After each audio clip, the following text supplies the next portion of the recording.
gonna be interesting to say the least. But enough of that. Let's go ahead and introduce these players. Because in the bottom left, we've got Sunlight, because apparently that is how you actually pronounce his name. We have Sunlight, who is going to be the red Protoss in the bottom left, going up against Complexity's Trimaster, who is an incredibly strong and underrated Terran player, in my opinion, as he's really pulled off some great upsets in the past, and he shows incredibly solid play, and I'm going to go ahead and say no chat, please. No chat, please. Or I have to do shift enter. There we go.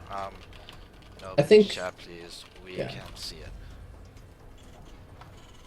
There we go. Um, yeah, but Trimaster has really shown that he's capable of taking games off of even the top highest level of play for the players, but he has some issue getting that consistency, as I kind of talked about before. So I'm really curious to see if we can see that fantastic style of play that really nets him those awesome victories, or if he's going to have a couple of issues and maybe not play at his fullest potential. Alright, so apparently he's now actually officially going by Stardust and not Sunlight anymore. So let's Huh. go ahead and just change this so we can actually give him his proper name. So thank you to Kawhi for being informative and a good person. I'll actually change the voting also to Stardust. Yeah, sounds good. And in the meanwhile, we see relatively normal builds coming out of both these players. The Protoss player going ahead and grabbing a single gas geyser, getting out his gateway, and the meanwhile, Terran player Trimaster not grabbing those gas geysers, probably going to be going for a one Rax expand, but who knows, this could always turn into a Marine all-in off of one base. One thing that I really enjoy seeing in Terran versus Protoss that is really strong is to actually have a Terran go for a gasless expand and then throw down another 3 or maybe even 4 racks. And then you push out with about between 12 and 16 Marines. And it leads to a really strong timing before Protoss really has anything to defend their 1 gate expand. Yeah, I could see that doing a lot of damage. And I mean, one thing that a Protoss player can do in kind of to make the push not quite as strong is to be very active with that first stalker and to just constantly pick at those Marines as they try and move across the map. And I really hope that we do end up seeing Stardust.LighT actually end up doing a little bit of that stalker harassment. That was actually one of my favorite parts of this matchup, is watching that stalker micro against the Marines. It's really shows a strong capability of controlling this game, because Marines have a 5 range and Stalkers have a 6 range, and Stalkers move slightly faster than Marines, but they have an attack animation that has to complete before they actually can do the attack itself, so, which is the opposite of Marines, because Marines just instantly shoot. So you have this really interesting micro dance that really shows who is the more capable player sometimes when you have the Marines attacking the Oh, Stalkers. wow, and actually, while we're talking about that, the probe actually kills off the SCV that was building the bunker, and even though he does end up going down, that's still a nice little win, picking off a single one of those SCVs, but I think the Zealot is going to have to be seeing the end of his days very soon if he continues this aggression. It's ring around the bunker, pocket full of spunker. Indeed, and Oh! Nice little move there. good decision making and good control out of both these players. I guess early on, not a whole lot else to do other than make sure that you micro out to the fullest capabilities, the few units that you do have. And again, making the most of that Zealot, making the most of the Marines, also trying to keep them alive. But I definitely have to say, nice. I think it's not a huge advantage, but Stardust definitely came out a little bit ahead in that. That's just a sheer mental advantage. That's just like, yeah, that's right. You will not get any small little advantages from me. Then Trimaster shakes his head, and then Stardust takes the 3rd base. So, this third base is so obscenely fast. I mean, Xander, do you think he can actually even defend this, or is he just hoping it won't get scouted for a bit? There's a big hope of it not getting scouted. A really big threat is that to just simply have Terran push out the second they get Starport Tech out and a couple of medevacs, and then they push forward and it's like, oh, third base, ha, it's dead now. Because this is a very risky play, very Brood War-esque. Just think PvT in Brood War where you go for the Dragoon harassment while you get up your third base and then go for the macro after that and take up the Arbiters or something. While here we're having PvT in SE2 where you can literally get at your third base at 12 minutes and you're okay. We have less than half of that time being taken to take the third base of Stardust in this game. Yeah, and we actually have a little bit of a move out from TriMaster with a handful of Marines and a Marauder, actually, so that could do a little bit of damage if he decides to poke around, but still has to be a little bit careful before stim or concussive shells or something finished up, as he can still get kited a little bit by the Stalker. Which actually I don't think is out on the map. No, there's no Stalker out on the map. I believe he actually skipped it to go ahead and go and add on a ton more gates early. Because you don't need to make those units early on if there's no attack coming in. So you can delay those units, get your gates faster, and in the end produce a higher amount of units than you would have been able to normally. And I think that's what he's using as a technique in order to defend this very quick third. Yeah, it's going to be interesting. But, TriMaster did move in actually with the Marine over the bottom side and saw that that third was down. So I'm really curious to see if he's going to actually put on the aggression as... Oh my god, there's actually... Yeah, there's a proxy pylon going up for Stardust. And, I mean, it's going to get picked off and also cancel off 3 of those Zealots warping in. But is Stardust trying to put on aggression with just this low gateway count? This is looking like he's going to be able to retreat wow. with the forces. He's got to throw them down now, though. There we see very purposeful. Not even look at that. He doesn't even finish that wall because it wasn't necessary, saving an additional 50 energy on those sentries. That's really well done, and I actually just want to take back something I said. We actually don't see Stardust on a low gateway count. He's actually up to 8 gateways already, and he can definitely support that just fine off of those 3 bases. And in the meanwhile, TriMaster has to be thinking about taking his own third as, yeah, he just ends up starting it, but it's going to be very much delayed to the point. What do you think he's going to have to end up trying to do? Right now, what Stardust is trying to do is get up charge lots. We see the Forge of Twilight Council coming down now. He's going to go for the armor upgrades and get charge. There's the armor. We should be seeing charge. There we go. Now he's going to be able to have a very, very, very tanky and aggressive capability with charge lots against TriMaster's standard bio. If you can land a couple force shields behind them, the charge lots will rip them to pieces because they will not die. Especially if you add on the Guardian Shield on top of that. We're going to see the Marines, since they only have that +1 upgrade, being reduced to doing 3 damage per shot against Stardust.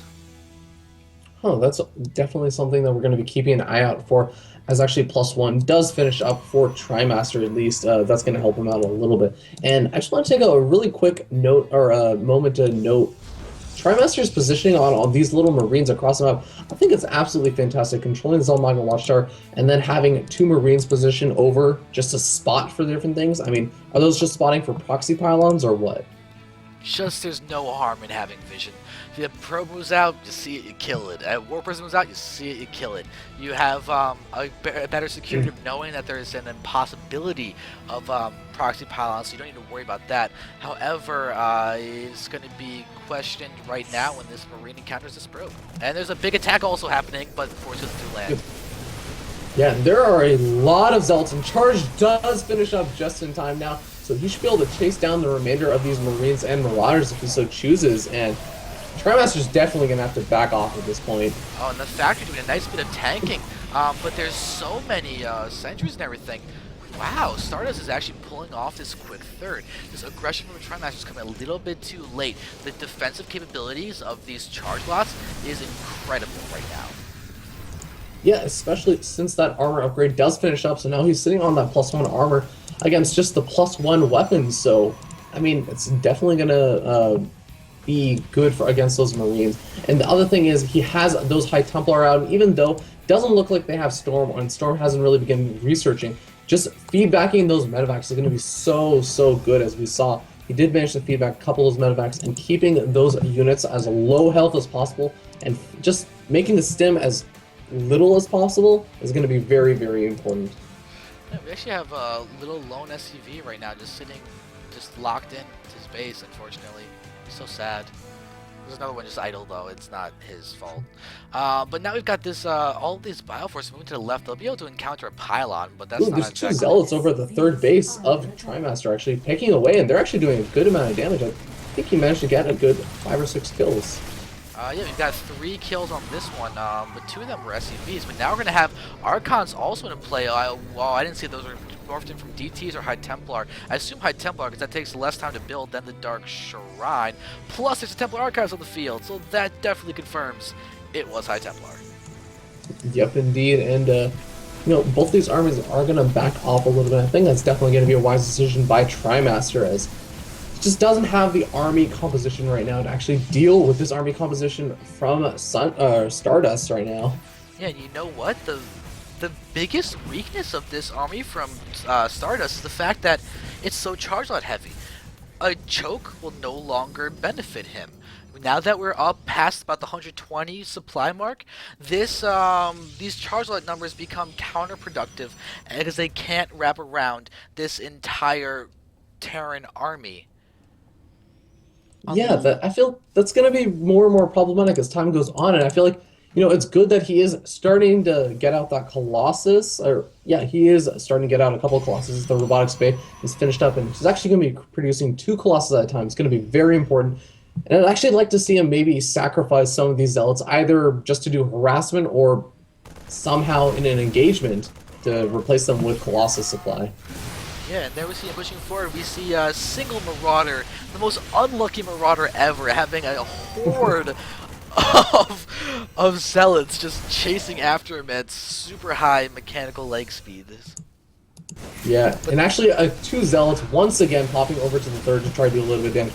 Managed to net another 4 or so SCVs kills. And hey, I mean, as long as you want to replace a couple of these zealots with different or a different type of unit, hey, go ahead and sacrifice them for that. It's worth getting a couple of worker kills. yeah, and look at where Trimaster is forcing these engagements. He's really making sure that he can just abuse the fact that there's such a zealot heavy army from Stardust. But Stardust is really doing a good job of making sure that he can move in with these zealots and use them somehow in a way that ditching that supply isn't worth. I think I just swallowed a fruit fly. Oh god, that sounds terrible. We actually have a bunch of charge zealots that move over to the natural expansion. They were chasing a bunch of ghosts, but it's actually going to pull the entire army out of position and allow the main army to move over to the third expansion of Trimaster. Force fields going down, stopping any of those ghosts from actually moving in, and oh my god, actually just really, really well controlled. So even though the EMPs are going down, it's just not going to be enough, as the sentries are just staying out of range, and it's so well done by Stardust right there. Alright, I think I'm okay now. Um, Glad you're still with us. that was a really weird sensation to be talking and then have something fly down your throat. There's a lot of That, innuendos there, but we're not going to that was make weird. any of them, Xander. Okay, we've got Terran army that is complete now with ghosts. That's gonna be really, really important. As they're moving across the map, they'll be able to retake control of this watchtower, which is gonna be really, really, really important. If he can push out and possibly snipe off this fourth base of Stardust, that'll be really important. As Trimaster's starting to fall slowly behind, as the tech, the upgrades, and everything really start to really be in favor of Stardust. Yeah, and I mean, we can see that even though both these supplies are maxed out, we can see actually that Stardust has a really nice bank of at least minerals built up. And hey, you might be thinking minerals not that big of a deal, but minerals allow you to do things like warp prisms and also zealot warp-ins with the warp prisms. And actually, we actually have a big High Templar drop over at the natural expansion. Doesn't end up getting too many kills, but an Archon does get morphed in and picked off immediately. Just little bits of harassment, I guess, is going to be what Stardust is going to try and do.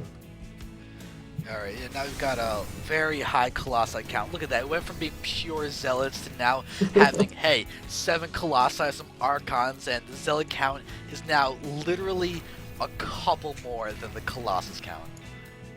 Now that is the most genius way to transition your army composition ever.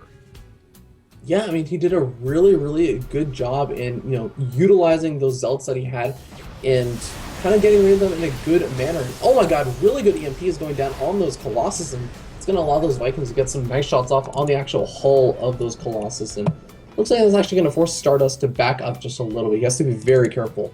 Does not want to lose too many of those. Yep, and now guys, we are in a very interesting point, and I want you quickly to go to xanderfever.tv/vote if you have not already, because I want to know who you think is going to be winning this next battle, because it is so key. Looks like it's going to be engaging in the moment. There we have a single storm going down, and they're just jockeying for position, but who is going to be taking this battle? It looks like so far you guys are thinking Stardust will, but it is a close vote, and we'll see what is going to be happening in this battle shortly, because they're just trying to get that small little advantage in this spot. Trimaster's actually going for a little bit of a double medevac drop play, and hey, is this gonna? Do you think this is gonna work out for him, or is that army loss in supply is gonna end up hurting him?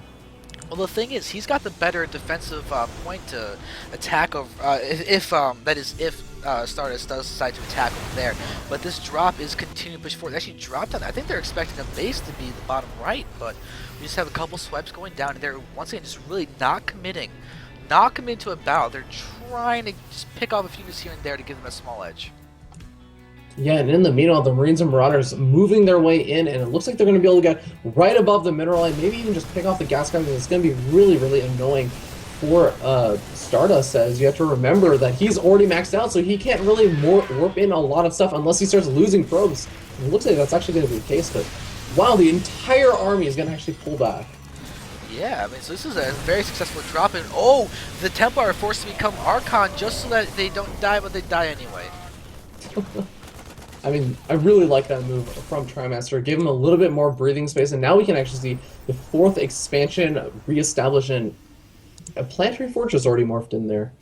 Yeah, that's really key in this spot. But you know what? We've already seen Stardust do storm drops, and this cliff begs for storm drops. Yeah, I'd love to see him maybe at least just position a couple of Marines over there just to be able to spot for that kind of stuff. But, in the meanwhile, we do actually just take a look at the upgrade count. We can see 3, 1, and 2 weapons for Stardust. And, oh my god, is he going to lose that Colossus? He's under fire from... Oh, yeah, it's a little bit painful as he wants to get that Colossus count up, but the Viking count is actually just starting to get a little bit out of control. We're up to 19, 19 Vikings. Well, that means we're going to be one shy in the Colossi, and then they're going to be flanking the army by landing on them. And with that count of Vikings, it might be a good thing for him to do, because there's also 14 ghosts on the field. EMPs will land everywhere. Oh, we see a lot of feedbacks on those ghosts. So that ghost count just decreased. Ghost count has decreased, but I mean, you only have to land a couple of good EMPs to really turn the tide of the battle, the same way that you only really have to land a couple of good storms to turn the tide of the battle. So I feel like, oh, some really good storms going on down on those Vikings. Look at those Vikings' health. They're so low on health right now. Yep, and a couple of Marauders doing a nice job of attacking there. But we have a Zealot harassment happening here. It's a natural expansion. These Zealots are engaging against Marauders, and they are winning. And you know what? These Zealots are now attacking the missile turrets. They're just targeting down the missile turrets. Looks like we're probably going to be seeing some War Prism aggression coming in, and that would be why Stardust is trying to take down these War Prisms so that they can actually get in there, or observers, or something that could be useful. Yeah, and Trimaster catching on to that a little bit, going to go ahead and reconstruct those missile turrets. And I like that, as the War Prism is actually going to be coming in right now. And it gets, oh my god, that War Prism got obliterated. Oh, absolutely one-sidedly, deathly so. And there we just have, oh, the Protoss army walking on top of those burning corpses.